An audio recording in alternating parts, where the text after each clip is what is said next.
जब जब भी मैं ओशो को पढ़ता हूँ ना, मुझे ये रियलाइज हो जाता है कि मैं कितना बड़ा बेवकूफ हूँ। ओशो को पढ़ने के बाद ऐसा लगता है मेरे दिमाग में एक छेद कर दिया और मेरा ब्रेन उसमें से बाहर निकाल लिया और उसको सिखाया जा रहा है कि कितनी बेवकूफी भरी बातें भरी हैं तेरे दिमाग के अंदर। देखो, ओशो का एक कोट है जो मुझे बहुत ज्यादा पसंद है। ओशो कहते हैं कि अगर तुम्हें रास्ते पर एक फूल या पौधा दिखता है और वो तुम्हें बहुत ज्यादा प्यारा लगता है तो उसे उठाना कभी मत। ऐसा इसलिए क्योंकि जिस समय तुमने उस पौधे को या उस फूल को उठा लिया वो चीज होना ही बंद हो गई जो तुम्हें प्यारी लगी थी। कहने का मतलब समझे? कहने का मतलब जो चीज तुम्हें प्यारी लगी थी वो तुम्हारी चीज नहीं थी, वो तो बस एक चीज थी या फिर कोई इंसान था और वो अपने आप में एग्जिस्ट कर रहा था और इसीलिए वो तुम्हें प्यारा लगा। जिस मोमेंट पर तुमने ये डिसाइड किया कि ये तो मेरा हो गया,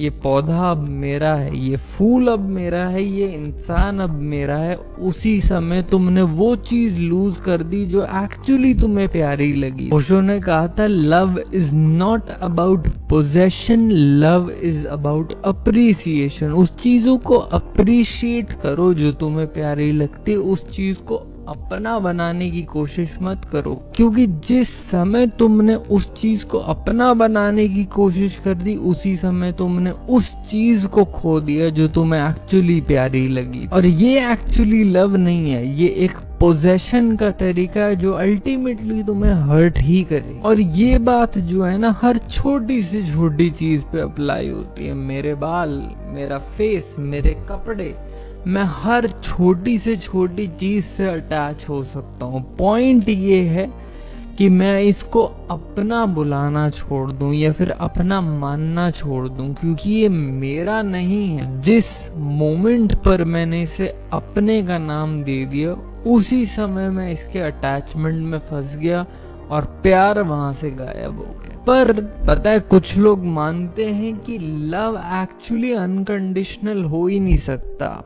आप किस बात को मानते हो? क्या आप ओशो की बात से अग्री करते हो? मुझे कमेंट्स में जरूर बताना। जब जब भी मैं ओशो को पढ़ता हूँ ना, मुझे ये रियलाइज हो जाता है कि मैं कितना बड़ा बेवकूफ हूँ। ओशो को पढ़ने के बाद ऐसा लगता है मेरे दिमाग में एक छेद कर दिया और मेरा ब्रेन उसमें से बाहर निकाल लिया और उसको सिखाया जा रहा है कि कितनी बेवकूफी भरी बातें भरी हैं तेरे दिमाग के अंदर। देखो, ओशो का एक कोट है जो मुझे बहुत ज्यादा पसंद है। ओशो कहते हैं कि अगर तुम्हें रास्ते पर एक फूल या पौधा दिखता है और वो तुम्हें बहुत ज्यादा प्यारा लगता है तो उसे उठाना कभी मत। ऐसा इसलिए क्योंकि जिस समय तुमने उस पौधे को या उस फूल को उठा लिया वो चीज होना ही बंद हो गई जो तुम्हें प्यारी लगी थी। कहने का मतलब समझे? कहने का मतलब जो चीज तुम्हें प्यारी लगी थी वो तुम्हारी चीज नहीं थी, वो तो बस एक चीज थी या फिर कोई इंसान था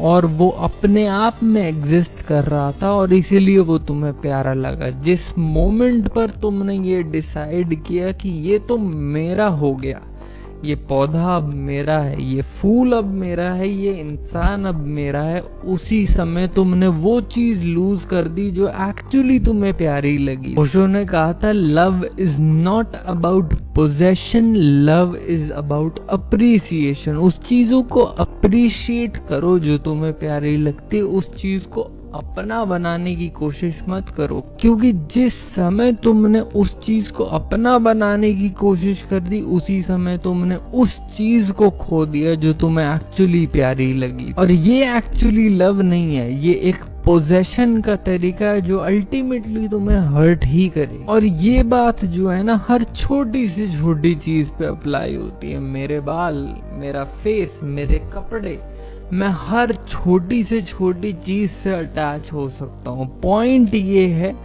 कि मैं इसको अपना बुलाना छोड़ दूं या फिर अपना मानना छोड़ दूं, क्योंकि ये मेरा नहीं है। जिस मोमेंट पर मैंने इसे अपने का नाम दे दिया उसी समय मैं इसके अटैचमेंट में फंस गया और प्यार वहां से गायब हो गया। पर पता है, कुछ लोग मानते हैं कि लव एक्चुअली अनकंडीशनल हो ही नहीं सकता। आप किस बात को मानते हो? क्या आप ओशो की बात से अग्री करते हो?